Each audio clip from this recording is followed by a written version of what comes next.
اکثر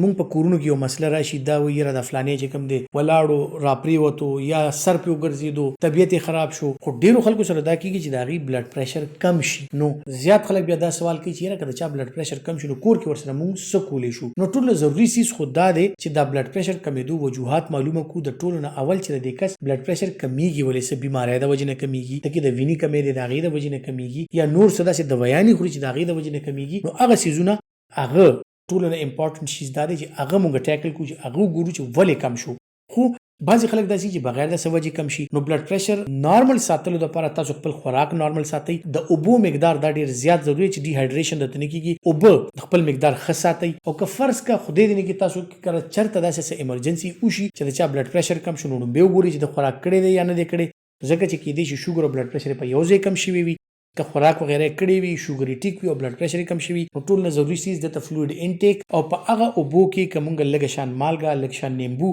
دا څیزونه واچو د سالټ انټیک هم ورسره ښه شي نو د بلډ پریشر هم ورسره اوچت شي او بیا دا بلډ پریشر مینټین ساتلو دپاره د خوراک داسې کوي چې په هغې کې لږ نیمبو مالګه د دې څیزونو استعمال د فروټ استعمال خصوصا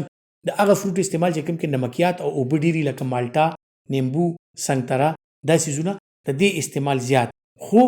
مالګه او اوبه د دې مقدار دا برقرار ساتل ستاسو د شوګر کمی او بیشي دواړو کې ډېر ضروري دي